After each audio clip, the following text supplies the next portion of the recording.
Muy buenos días, bienvenidos a Nale. Vamos a leer un poquito más, un cachitín de esta obra hermosísima de Hugo Boast, Don Bosco y su tiempo. Si continuamos entonces con el capítulo 14, que se llama ¿Cómo trabaja entre tanto? Y dice así. Salud. Estos tiempos que hemos pintado, en que la religión parece haber tocado el fondo del abismo, son los que Don Bosco, sonriente, elige para fundar una nueva congregación. El hombre negro, el jesuita, cuyo nombre ha llegado a ser una injuria, es perseguido en todos los países como el representante genuino del papado. Buena hora para inventar otros hombres, igualmente negros e igualmente adictos al papa. ¿Acaso don Bosco vivía en tierras lejanas y tranquilas, a donde no llegaban noticias de la revolución? No, por cierto. Vivía en Turín, el cuartel general donde un joven rey, Víctor Manuel II, preparaba a su pueblo para una nueva cruzada, no contra los musulmanes, sino contra la Iglesia de Roma. Y don Bosco era súbdito de ese rey, y fue amigo, y hasta comensal de Cabur, su ministro, el verdadero propulsor del movimiento que arrancaría al pontífice tal vez por un siglo el cetro de Roma. Por un siglo no más. Por ventura, los católicos piensan que los papas volverán algún día a ser reyes de Roma.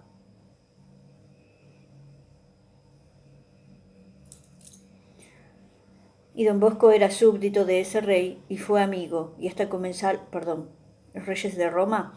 Nadie sabe los secretos de Dios. 70 años vivieron los papas en Aviñón, la segunda cautividad de Babilonia, según la llamaron, porque fueron cautivos de los reyes de Francia.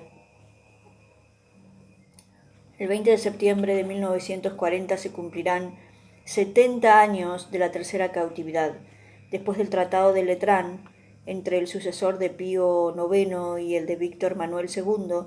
No puede hablarse de cautividad, pero puede llamarse al Papa Rey de Roma cuya corona ostenta en la tiara. Los historiadores de los reyes cuentan por años, de los de los pueblos por siglos, los de la Iglesia por milenarios, los de Dios por épocas geológicas. ¿Qué son 70 años en las crónicas de Dios? Los amigos que recibieron las primeras confidencias de don Bosco eran sabios y santos. Don Cafaso, don Borel, más juzgaron desatinos sus proyectos y prueba tan patente de locura que por su bien y por el alma partida de dolor resolvieron encerrarlo en un manicomio. ¿Dónde había visto esas escuelas, esos talleres, esas iglesias, esos millares de sacerdotes que trabajarían conforme a su regla, esos millones de obreros que aprenderían de él un oficio, de todo lo cual hablaba como de una realidad, en sueños? En la historia sagrada, en el libro de Esther, Mardoqueo, el judío, sueña como el pastor de los Bequi. De pronto se oyeron voces y un gran ruido y truenos, y la tierra tembló. Dos dragones avanzaron prontos a combatir, y se hizo un día de tinieblas y de oscuridad. El reinó el espanto, la angustia y la tribulación sobre la tierra. El pueblo entero de los justos estaba en la confusión y se preparaba a perecer. Clamaron a Dios, y a sus clamores brotó una fuentecita que se transformó en un gran río, en una masa de agua. La luz y el sol brillaron, y los que yacían en la humillación fueron elevados. Este es el libro de Esther, capítulo 11, del 5 al 11. Como esta fuentecita surgía la obra de don Bosco. Soñador ciertamente, porque durmiendo le comunicaba Dios aquellas cosas que parecían locuras, pero con un instinto realista infalible. Digo instinto, no atreviéndome a dar un nombre sobrenatural a aquella ciencia no aprendida, en que se fundan equilibradamente la discreción, la diplomacia, el don de gentes. Simple como una paloma, astuto como una serpiente, vivía codeándose con los enemigos de la Iglesia. parando sus golpes, recibiendo sus beneficios, haciéndoles frente cuando era necesario, pero sin dejarse arrebatar por un falso celo. Conservaba el juicio claro en medio de la confusión apocalíptica de aquellos tiempos, que habían turbado a muchos de más ciencia que él. Aquí quiero señalar algo. Los sueños no siempre vienen de Dios. En este caso, Dios le mostraba a don Bosco a través de los sueños, a través de esas visiones, lo que iba a suceder con su ministerio. Pero no cada sueño que tenemos nosotros viene de Dios, ¿sí? Hay que diferenciar eso también. En este caso, don Bosco tenía esa comunicación con Dios que él le mostraba a través de los sueños. Pero eso no significa que todos los sueños sean comunicaciones de Dios, ¿sí? Los sueños pueden venir de Dios, pueden venir de nosotros mismos, de nuestro inconsciente, pueden venir del malo también. Las pesadillas y esos sueños que nos dejan, nos alteran y que nos dejan mal, vienen del malo. Y los sueños que nos traen mensajes y bendiciones y paz y demás, vienen de Dios. Y los sueños que soñamos cualquier cosa, los sueños que son así random, como dicen los chicos ahora, que soñamos cualquier cosa que puede ser algo que sucedió en el día o en nuestra vida, esos vienen de nuestra propia naturaleza.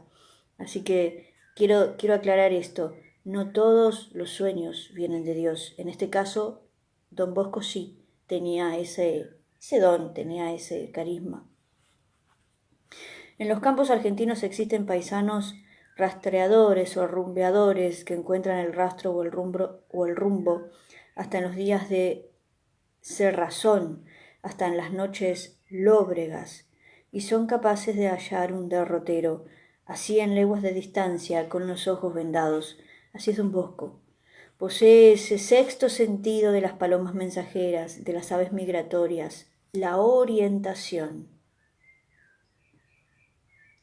Se dirige por senderos que parecen extraviados. Se rodea de birichini. En italiano birichini significa tunante, pillete. Don Bosco ha ennoblecido la palabra y la especie.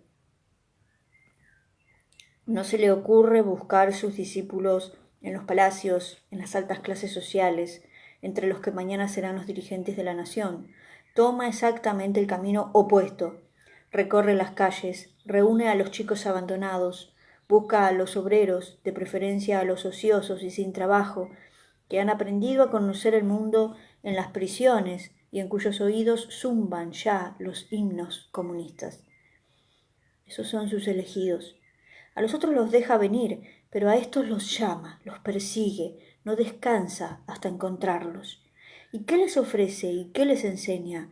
¿Los derechos del pueblo? No, les enseña a trabajar y a rezar, y les ofrece un plato de menestra hecho por mamá Margarita, y a la noche un pedazo de pan, y los domingos un poco de fruta si la tiene, función religiosa y juegos al aire libre. Vaya una época para atraer al pueblo con un plato de menestra y una procesión.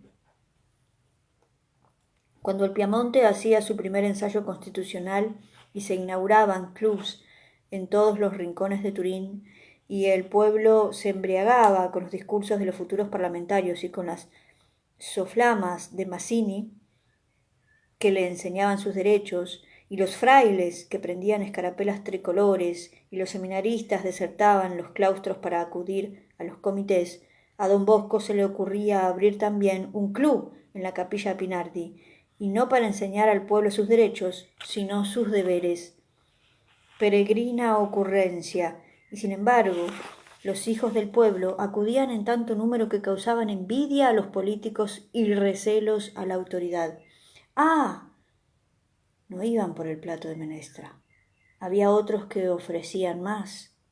La seducción de don Bosco estaba en su sonrisa y en una palabra que encierra toda su pedagogía. Hace bastantes años, el rector del Colegio de Jesuitas de Campolide, en Portugal, refería a don Ricaldone, actual prefecto general de la Congregación Salesiana, cómo conoció a don Bosco. Me habían puesto al frente de un gran colegio y estaba lleno de temores a causa de mi inexperiencia. Se me ocurrió entonces consultar a don Bosco y me fui a Roma a verlo en Turín. Quería que me explicara el secreto de aquella misteriosa atracción que ejercía con los niños. ¿Cuál era su sistema pedagógico? Para no hacerle perder tiempo y para retener mejor sus respuestas, escribí un minucioso memorándum con las cuestiones que me preocupaban. Me lo aprendí en memoria y fui a exponérselo. Don Bosco me oyó cortésmente. Me dejó hablar cuanto quise. No me interrumpió una sola vez y yo advertí por la atención que me prestaba que iba a dar una respuesta franca a mi largo cuestionario. Yo terminé así. ¿Cómo hace para atraer a los niños? Y él entonces me respondió, pero no me dijo muchas palabras, no me dijo ni 3, ni siquiera 2, me dijo una sola palabra: amándolos. Y se puso a hablar de otras cosas, con toda naturalidad, como si ya no tuviese nada que decir. En la trama confusa de las doctrinas revolucionarias, socialistas o demócratas, Don Bosco ha descubierto el hilo de oro de una gran verdad, que todas ellas contienen y que es el motivo de la seducción de esas doctrinas sobre el pueblo. Esa verdad trascendental es la igualdad. No es una idea revolucionaria ni moderna, es un viejo dogma cristiano, contenido en la segunda palabra de la oración que Jesús enseñó a sus discípulos, Padre nuestro. Todos los hombres hijos del mismo Padre, por lo tanto, iguales todos, específicamente. Si el egoísmo de los que oprimen a sus semejantes, por la riqueza o la fuerza, ha oscurecido esta verdad y ha impuesto durante siglos desigualdades que parecían nacer con el hombre, peor para ellos, porque los oprimidos han acabado por reconocer la injusticia de los privilegiados y han convertido en una bandera de odio lo que era un dogma de amor. Se ha hecho famosa la ceguedad de aquel romano que definió así al cristianismo naciente, una discusión entre judíos a propósito de religión. Así muchos, en los tiempos de Don Bosco, no advirtieron más que el aspecto político, hostil a los reyes, de las doctrinas revolucionarias, y no la avidez de justicia que preparaba los corazones a recibirlas. Él no creyó que fuese una discusión constitucional, comprendió que la humanidad penetraba en una región nueva y que el catolicismo no tenía interés en desviar su rumbo. El catolicismo no es solidario de ningún régimen político. Ha prosperado y ha sufrido persecuciones bajo los reyes absolutos, y le ocurrirá lo mismo bajo los constitucionales y bajo las repúblicas. Por esencia es democrático. Sus príncipes son hombres de toda condición. Aun para ser papa, el nacimiento no confiere ningún privilegio. Con razón Voltaire lo llamaba la religión de la canalla, y por canalla significaba el pueblo. Pero la democracia, o sea, el gobierno del pueblo, cuando no está regulado por la justicia y la caridad, degenera en una salvaje lucha de clases, una aristocracia al revés. Un pueblo que no tiene ninguna noción de sus deberes porque sus oradores no le hablan más que de sus derechos. Interesantísimo esto. Que no conoce más límites que los que él se percibe en sus leyes, mudables como los hombres que las hacen, está en el camino de la anarquía. Y cuando cae en la anarquía, que es el desorden, el pueblo desesperado acaba por entregarse a un dictador. La dictadura impone orden a la fuerza, da momentáneamente la sensación de la libertad, porque no hay tiranía más abominable que la de la muchedumbre anarquizada. Pero la dictadura es la negación de la libertad y de la justicia, por lo tanto, anticristiana. Exactamente, anticristiana, y la dictadura en este caso es elegida por el pueblo como un último recurso, como un acto desesperado para recuperar el orden. Don Bosco ha tenido la intuición de la democracia en un momento en que a muchos parecía una herejía. El obrero, el proletario, como dicen los socialistas, es la gran masa de la población, la mayoría, y en un régimen democrático es el gobierno.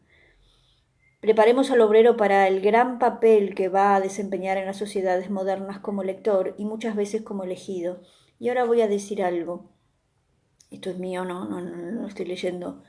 Esta es la gran diferencia entre el pensamiento cristiano y el pensamiento que no es cristiano en cuanto a las democracias. Aquí Don Bosco iba especialmente con los pobres, los que no tenían trabajo, los que no tenían educación, los que no sabían leer, los que no tenían recursos. Iba con esa gente, pero les ofrecía un oficio, les enseñaba a trabajar, les enseñaba a orar, les enseñaba lo bueno.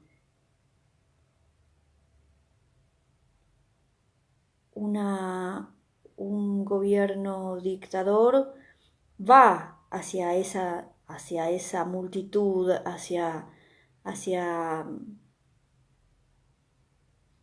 gente que necesita contención, cuidado, instrucción, esa gente que necesita comida porque tiene hambre. Va hacia esa gente, pero no le ofrece una herramienta de trabajo, no le ofrece bienestar, sino que los somete todavía más, privándolos de su libertad. Porque cuando un hombre se vale de sí mismo y trabaja con su propio esfuerzo, se gana el pan, es libre, es digno. Cuando a un gobierno no le interesa que el pueblo sea digno, sino que lo que le interesa es someter a esa masa para controlarla, para utilizarla, para...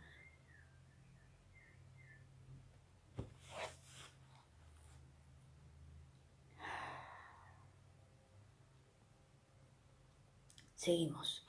Hice un paréntesis. Continuamos. Preparemos al obrero para el gran papel que va a desempeñar en las sociedades modernas como elector y muchas veces como elegido. Igualdad. Esa es la igualdad. No la igualdad que nos venden, paréntesis, no la igualdad que nos venden ahora de que todos somos del mismo género.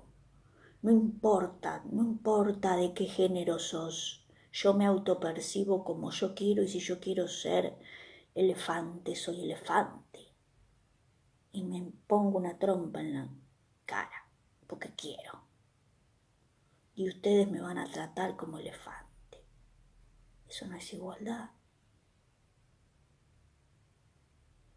Igualdad de género, ¿qué significa eso? Igualdad es igualdad en los deberes, igualdad en los derechos, igualdad en las oportunidades, igualdad en las condiciones de vida. Ahí igualdad, no igualdad en nuestro género, porque cada uno de nosotros es una persona singular. Cada uno de nosotros es especial.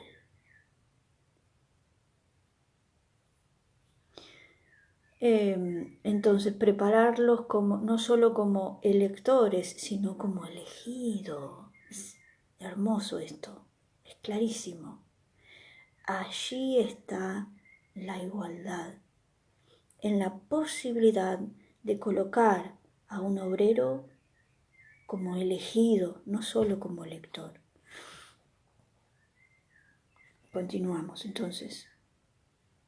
Hagámoslo hábil en su oficio, démosle la instrucción que antes era exclusivo patrimonio de los ricos y de los nobles. Hagámosle buen católico y lo haremos buen demócrata. Sabrá elegir y sabrá gobernar, y habremos hecho el bien de la patria y de la humanidad. Este es el pensamiento de Don Bosco. A realizarlo aplica sus cualidades de organizador, su inventiva, su tenacidad, su ciencia y sobre todo su gran corazón. Amémoslo y vendrá con nosotros, aunque no le ofrezcamos lo que le ofrece la revolución. Hermoso, hermoso. Necesitamos sentirnos amados. Parece fácil simular amor al pueblo en estos tiempos en que los políticos se arrebatan de la boca las palabras con que han de adularlo. Decimos mal, hablando de estos tiempos, pues los políticos actuales no han sobrepujado a los caudillos de comités de la antigua Grecia. Aristófanes, en su comedia Los Caballeros, personifica el pueblo en su viejo chocho, Demos, cuyos favores se disputan dos políticos, Zurrador y Salchichero. Y dice Salchichero: Demos, pruebas de este cojín que he cosido con mis manos. ¿Acaso no están tus nalgas cansadas del duro banco de los remeros de Salamina? Y Zurrador le interrumpe: voy a depilarte las canas para rejuvenecerte, Demos. Y Salchichero agrega: para que te limpies las lagañas te he traído este rabito de liebre. Y añade Zurrador: al sonarte las narices, Demos, enjúgate los dedos en mi cabellera. Salchichero: nunca en la de él, en la mía. Zurrador: no, en la mía. Las peroratas de Mazzini, en el fondo, no eran más que las disputas de Salchichero y Zurrador, transformada en monólogo y escritas en clave de sol. En sus aventuras de colegial, don Bosco ha aprendido diversos oficios: sastre, zapatero, músico, sabe de todo un poco, y sería capaz de enseñar si tuviera dónde instalar sus talleres y con qué proveer de herramientas y materiales a sus alumnos. La instrucción del obrero es una idea fija, pero no la concibe como una infusión de teorías inútiles en un cerebro mal preparado. Eso, las más de las veces, no mejora la aptitud del obrero para ganarse la vida y produce a menudo un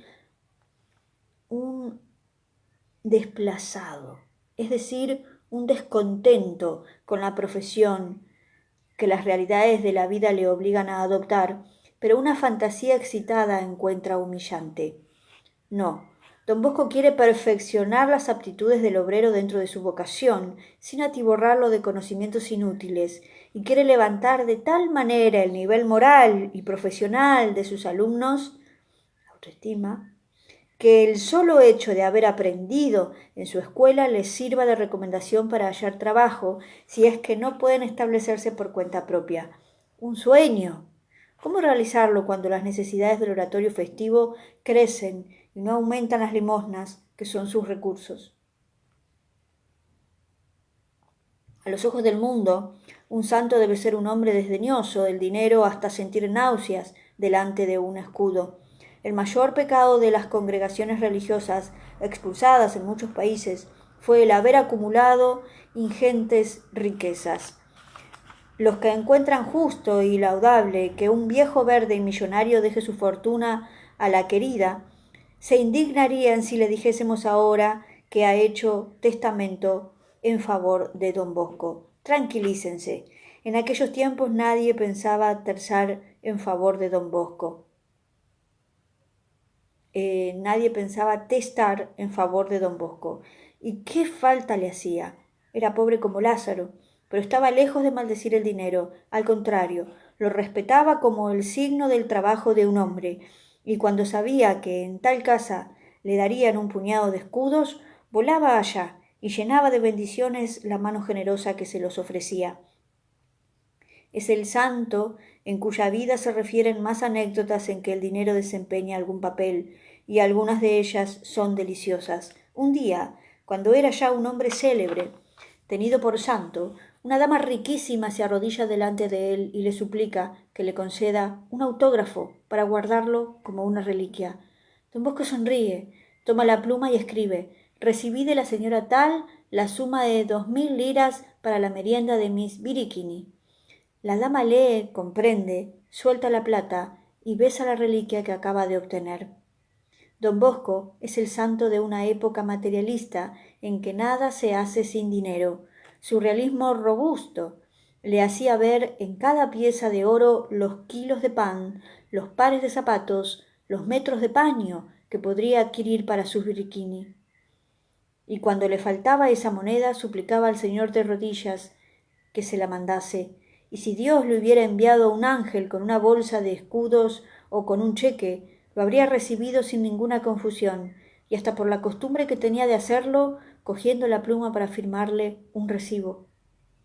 Cierta noche de abril del año 47, en que lo habían llamado para confesar a un enfermo, volvía a su casa pensando que mamá Margarita lo guardaría ansiosa por su tardanza.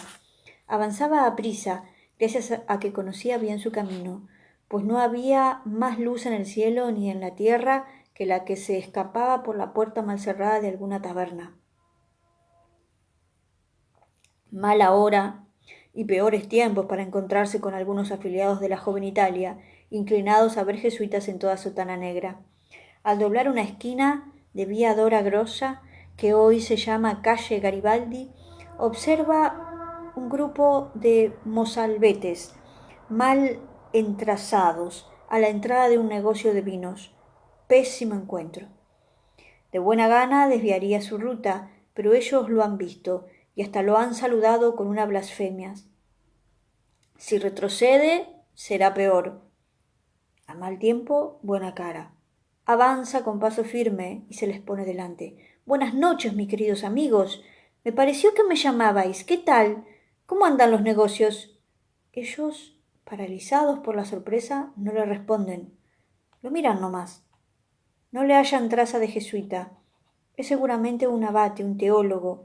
Vaya uno a saber lo que es, no siendo muy entendidos en cuestión de vestimentas frailunas.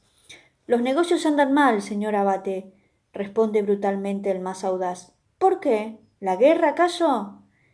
¿Qué guerra, Carpo di Bacco? La sed, que es peor que la guerra. Tenemos sed y no tenemos villuya, que es dinero, villuya. Páguenos una pinta, señor abate. Con mucho gusto. Y como son ustedes tantos, les pagaré 2. ¿Qué les parece? ¡Bravo! ¡Suelte la mosca! Uno de ellos les coge el brazo para hacerle entregar el dinero. Todos lo rodean. Pero yo también quiero beber con ustedes. ¿No me convidan? ¿Tengo aire de mal compañero? Oh, ¿cómo se imagina, señor teólogo, que no le vamos a convidar? Entonces entremos. Aquí no. El vino de aquí tiene mucha agua. Vamos a la calle de las 3 gallinas. Allí hay una taberna de confianza. Vamos allá, dice don Bosco, muy contento, porque la calle de las 3 gallinas, contigua a la plaza Manuel Filiberto, está camino de su casa. Son casi 20 los mozalbetes. Don Bosco se pone a la cabeza de ellos y echa a andar gallardamente por medio de la calzada. Uno de los extraños camaradas lo coge del brazo derecho, otro del izquierdo, y entonan una canción popular. Al pueblo italiano le gusta cantar a grito pelado en plena calle, aprovechando el silencio de la noche. A veces se descubren así voces bellísimas. Bien, pues la de don Bosco no es la peor del grupo. Llegan a Vía delle Tre Galline, penetran en la taberna de confianza y se acomodan delante de sus mesas. Y don Bosco pide un par de panzudas botellas de Freisa, un vino generoso que le recuerda las colinas de los Becchi. Le sirven y brinda con ellos, pero no bebe. ¿Cómo? ¿Usted no bebe con nosotros? ¿Nos desaira? No, mis amigos, pero no puedo beber. Están dando las 12 de la noche en la torre de la Consolata. ¿Y eso qué quiere decir? Que yo no podría celebrar la Santa Misa mañana, mejor dicho, hoy. No estaría en ayunas, y ustedes saben. Es verdad, dice uno que recuerda un poco de su catecismo. Ah, como le plazca, señor abate. Usted sí que es un buen teólogo, si todos fueran como usted. Un primer vaso al coleto. Las lenguas chasquean. Aquel Freisa es bueno, de veras. Don Bosco le llena otra vez los vasos y les explica quién es él y en qué trabaja, y les dice que su casa no está lejos de allí. Ellos le escuchan con respeto. Usted sí que es un buen teólogo, repite uno de ellos. Me gusta haberles dado este placer y que seamos amigos. Ahora les toca a ustedes hacer alguna cosa por mí. Diga, señor don Bosco, no una, sino 3. ¿Qué quiere que hagamos? A lo mejor se figuran que aquel buen teólogo les va a proponer un golpe de mano, y ya se están repartiendo mentalmente las ganancias. Lo que les voy a pedir, si quieren darme un placer, es que no blasfemen el nombre de Dios y de Jesucristo, como lo hacen a cada instante. Tiene razón, responde el que más ha blasfemado. Es una mala costumbre, créanos, señor don Bosco. La lengua va sola, sin que uno piense en lo que dice. Así lo creo. Por eso les pido que abandonen esa mala costumbre si de veras quieren ser mis amigos. Sí, señor, sí, señor. Todos prometen y juran, y para afianzar más la promesa no dejan de echar algún taco redondo. Carpo di Bacco, corpo di Bacco. Mala costumbre. Hay que corregirse. Y ahora, como es tarde y yo me levanto temprano, y ustedes tendrán que hacer lo mismo, vamos cada cual a nuestra casa. Y el domingo los espero a todos en casa Pinardi. Se levanta, pero ellos no se mueven. ¿Todavía no tienen ganas de irse a dormir? ¿A dónde? Exclama uno con sarcasmo. Los albañiles todavía no me han concluido el palacio. Tampoco a mí, agrega otro. ¿No tenéis dónde ir a dormir? Yo sí, replica uno que no quiere aparecer tan miserable. Y yo también, aunque la casa no es mía, sino de un pariente.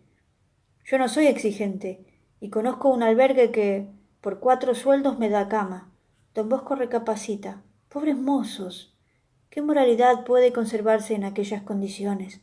Les propongo una cosa. Diga, señor abate. Que los que tengan casa vayan a su casa, y que los que no la tengan se vengan conmigo. ¿Aceptado? Aceptado. Se levantan alegres. 12 o 13 dan las buenas noches y se apartan. Los demás siguen a don Bosco, que los conduce alrededor de la plaza Manuel Filiberto, y luego por la estrecha y larga calle Cotolengo. En el trayecto que se agregan algunos otros vagos, de los que duermen en los portales de las iglesias o de los palacios. Mamá Margarita aguarda a su hijo llena de angustia, y sale hasta el umbral del caserón Pinardi al sentir las pisadas. Aquí les traigo estos huéspedes, madre mía. ¿Quiénes son, hijo mío? Unos buenos amigos. Bienvenidos, pues, adelante. 10 o 12 penetran en la cocina. La buena mujer, que no los había contado, se alarma. ¿Dónde los vas a hacer dormir? Don Bosco sonríe y tranquiliza a su madre y a los ganapanes, que empiezan a mostrarse desencantados de la casa de tan buen teólogo. Como ustedes ven, yo no soy rico, pero con buena voluntad vamos a acomodarnos todos. Arriba hay un granero y alguna paja. Hoy no hace frío. Además les prestaré unas cobijas. Justamente en esos días le han hecho la caridad de enviarle unas mantas para abrigar a sus birriquini. Está loco de alegría. En la aparición de estos huéspedes ve la mano de la providencia. Serán el comienzo de otra faz de su obra, el hospedaje para jóvenes obreros. Le buscará trabajo, les enseñará, los guardará siempre consigo. Dios mío, qué mala traza tienen estos amigos de Juan, murmura su madre, viéndolo salir y trepar uno a uno por la escalera de mano al granero. Don Bosco mismo ayuda a extender la paja, les entrega las cobijas de que dispone, les hace rezar un Padre Nuestro y un Ave María, les recomienda silencio y orden, y les da las buenas noches. Baja frotándose las manos. Mamá Margarita refunfuña un poco. ¿De dónde has sacado esas relaciones, hijo mío? Él no se atreve a contarle que ha andado con ellos en una taberna, pagándoles el vino para mejor cautivarlos, y se va a dormir, rendido de fatiga pero satisfecho. Llegado el día, sale al patio a decir una buena palabra a sus amigos, a quienes espera encontrar lavándose en la fuente. Ninguno. No se oye el más mínimo rumor. Es verdad que se acostaron tarde. Deben de estar durmiendo todavía. Su madre aviva el fuego y se dispone a calentar la pitanza que les ofrecerá como desayuno. Y él, un poquitín inquieto, se trepa al granero. Nadie. Los pajarracos han levantado el vuelo, llevándose las cobijas. Bendito sea Dios que me las dio y me las quitó, exclama riéndose de buen talante. A su madre la aventura le causa menos gracia. La gente vieja es menos tentada de la risa. Algún tiempo después, en una lluviosa y fría noche de mayo, acaban de cenar madre e hijo cuando sintieron llamar a su puerta. Un muchachito, como de 15 años, mojado de pies a cabeza, les pedía limosna. Mi madre, cuenta don Bosco en sus memorias, lo recibió en la cocina, lo acercó al fuego, y mientras se secaban sus ropas le dio menestra y pan. Al mismo tiempo, yo le pregunté si iba a la escuela y tenía familia y cuál era su oficio. Me respondió: soy huérfano, he venido a buscar trabajo. Tenía 3 francos, pero los he gastado y no tengo ya nada. Pido por caridad me dejen pasar la noche en algún rincón de esta casa. Diciendo esto se puso a llorar, y también mi madre. Yo estaba conmovido. Pero la aventura de los amigos de la taberna y otras análogas habían hecho a don Bosco más cauto con las relaciones nocturnas. Si supiese que no eres un ladrón, te admitiría en mi casa. Pero otros, a quienes he albergado, me han llevado una parte de mis cobijas. ¿No me llevarás tú las que me quedan? El muchacho, sin ofenderse, responde: no, señor, esté tranquilo. Soy pobre, pero nunca he robado nada. Mamá Margarita pone la mano sobre la cabeza del chico y le alumbra de lleno la cara. Hijo y madre son así.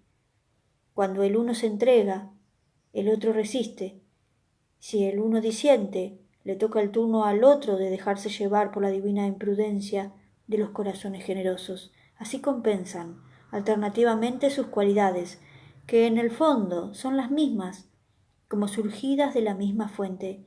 Si te parece, dice la madre al hijo en voz baja, por esta noche yo le arreglaré una cama. ¿Dónde? Aquí, en la cocina. Le llevará las cacerolas. Yo vigilaré. Haga como guste, madre. Mamá Margarita y el muchacho juntan unos ladrillos, los disponen en el suelo, improvisan un colchón, y está hecha la cama. Antes de cerrarle la puerta, la buena mujer le hace rezar sus oraciones y le echa un discursito para que no le robe las cacerolas. Al día siguiente, madre e hijo aparecen, cada cual por su lado, ansiosos de ver el resultado del experimento. El chico duerme todavía y ni un clavo falta. Loado sea Dios. Este fue el primer joven de nuestro albergue, dice don Bosco. A este se agregó después otro y luego otros más. Por falta de sitio, ese año tuvimos que limitarnos a 7. Junto con el albergue nocturno comenzó otra institución salesiana, invención de mamá Margarita, y fue lo que llaman el sermoncito. Unas palabras que ella misma dirigía a los muchachos al darles las buenas noches. Cuando la buena mujer, por defender las cacerolas e inspirar saludables pensamientos a su primer albergado, le echó ese discursito, no se imaginó que había tenido una idea genial. Don Bosco la incorporó a sus reglas, y desde entonces, en todas las casas salesianas y en todos los tiempos, no se van a dormir ni los sacerdotes, ni los estudiantes, ni los artesanos, sin recibir las buenas noches, breves y simples, tales como las inventó mamá Margarita. Alguna vez en ella reaparece la campesina prudente que piensa en la vejez y economiza. Oye, Juan, si todos los días me traes un muchacho que mantener, nunca guardarás nada para ti. ¿Qué vas a hacer cuando seas viejo? Siempre me quedará una cama en el hospital Cotolengo, responde el hijo. La historia del oratorio, ha dicho don Bosco mismo, se divide en 3 épocas: la fabulosa, la heroica, la histórica. La fabulosa corre desde el comienzo hasta el año 55. Su relato parece un tejido de fábulas. Tan extraordinarias son las dificultades que le oponen, un día los sectarios, otro día los católicos, y todos los días la pobreza. Don Bosco debe pensar no solo en divertir y dar merienda y enseñar a los biriquini del oratorio festivo y dar clase a los alumnos de la escuela nocturna, sino en alimentar, vestir, buscar donde aprendan un oficio a los 7 alumnos internos que ha recibido y que no tienen bajo el manto del cielo más padre que él. Duermen en el granero, sobre colchones de paja. Al alba los despierta mamá Margarita, se lavan en una fuente que hay en el patio y que se conserva ahora tal como era entonces, oyen la misa que celebra don Bosco y parten a su trabajo. Son aprendices que trabajan gratuitamente en casa de un buen patrón hasta aprender el oficio. Si don Bosco tuviera recursos, ya habría instalado talleres propios para que sus biriquini se hicieran carpinteros, tipógrafos, sastres. Algún día será, lo ha visto en sueños. La noche antes, don Bosco ha repartido a los muchachos 25 céntimos por cabeza. Con eso, al pasar frente a una panadería, se comprarán una tajada de pan y unas rodajas de salame que van comiendo hasta que cada cual llega a casa de su patrón. A mediodía vuelven a Baldoco, donde está Casa Pinardi, para almorzar. Quien hoy ve lo que es Baldoco, un barrio populoso de la ciudad, apenas concibe lo que era entonces, lugar despoblado y peligroso. Los chicos deben correr para llegar a tiempo, cuando mamá Margarita o don Bosco mismo llenan de menestra las escudillas. Cada uno tiene su escudilla de barro y su cuchara. La menestra consiste en arroz con patatas o en harina de maíz con castañas o fideos con porotos. Huele bien y humea, que es un gusto. Afuera cae la nieve y hace un frío de lobos. Los chicos se acurrucan en los rincones, sobre una piedra, sobre un madero, sobre un taburete y devoran su menestra caliente. Hoy está más rica que nunca. ¿Quién la ha hecho? Don Bosco sonríe con vanidad de cocinero. Se ha ceñido un delantal para no ensuciar la sotana. ¿Te gusta? Come. Haz honor al cocinero. Te daré además un buen pedazo de carne, cuando lo tenga. Deja estar. No bien encuentre una vaca sin dueño, la vamos a comer juntos. Llena de nuevo las escudillas. Los muchachos piensan que tienen que lavarlas ellos mismos y que afuera, en el caño de la fuente, cuelga un chorro de hielo. Entonces inventan un juego como postre. El que pierde lava las escudillas de todos.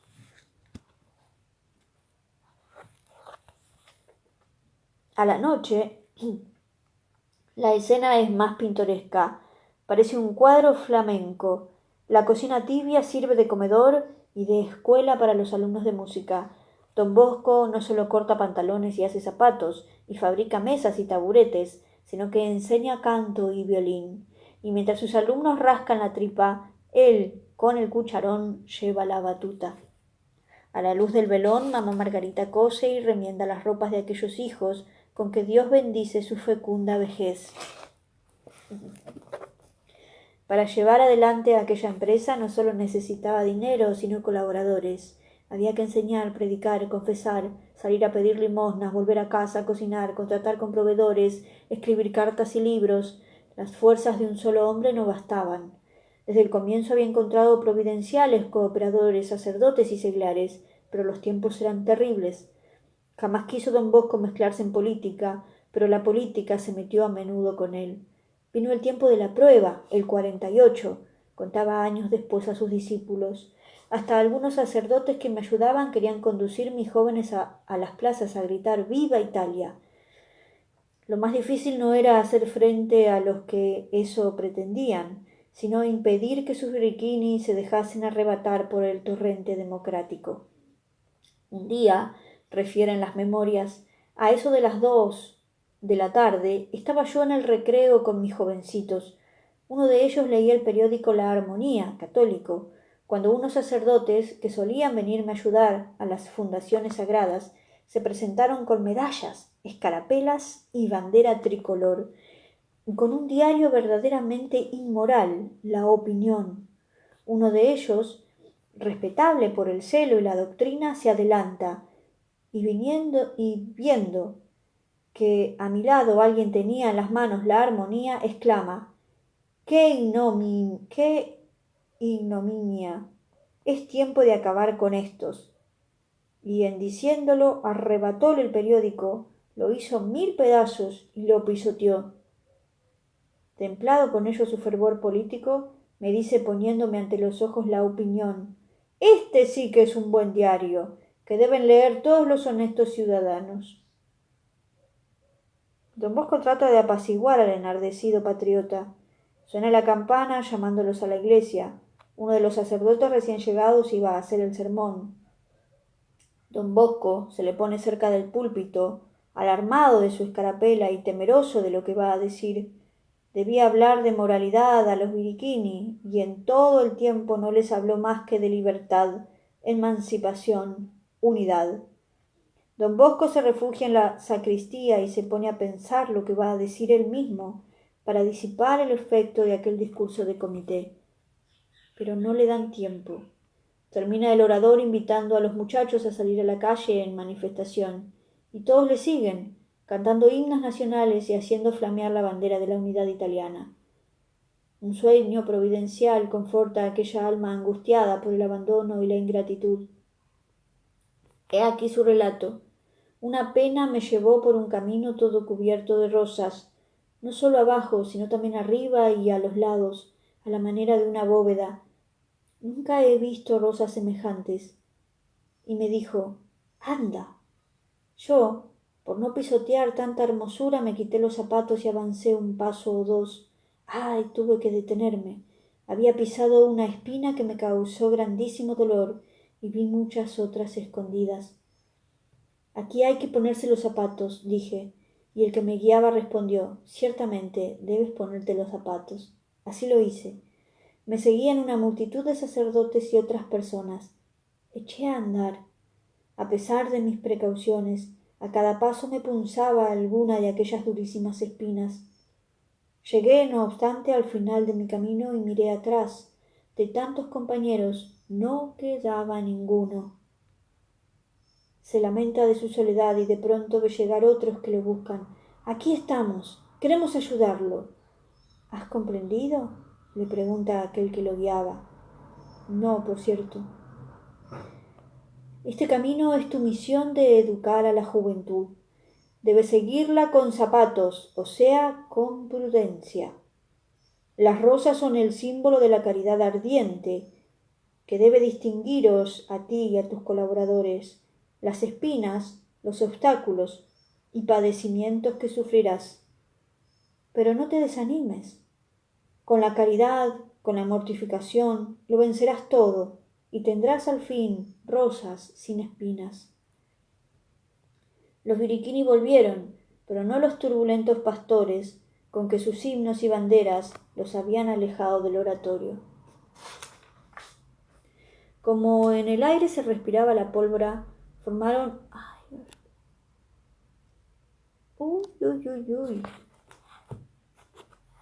Como en el aire se respiraba la pólvora, formaron los biriquini un batallón de 200, y armados con fusiles inútiles que el gobierno les prestó, hacían ejercicios militares mandados por José Brocio, Bersaglieri, veterano de la guerra. El pequeño ejército, un día vuelto de maniobras, invade y destruye la huerta de mamá Margarita. ¿Qué importa?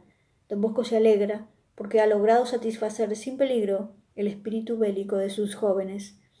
Esto despierta envidias. Algunos clérigos que han fundado otro oratorio imitando a don Bosco y obtenido de la municipalidad la iglesita de los Molinos Dora, quieren ganar al Bersaglieri para que organice con ellos un batallón. El mismo Brocio lo refiere así con la mayor ingenuidad. En el año 1850-1851 se habían conjurado para recibir el oratorio a nada, así decían ellos, para reducir el oratorio a nada. Y entre los jefes de la conjuración estaban algunos señores sacerdotes que frecuentaban el oratorio. No hay peor cuña que la del mismo palo. Chan, chan, chan. Dejamos acá. Hasta mañana.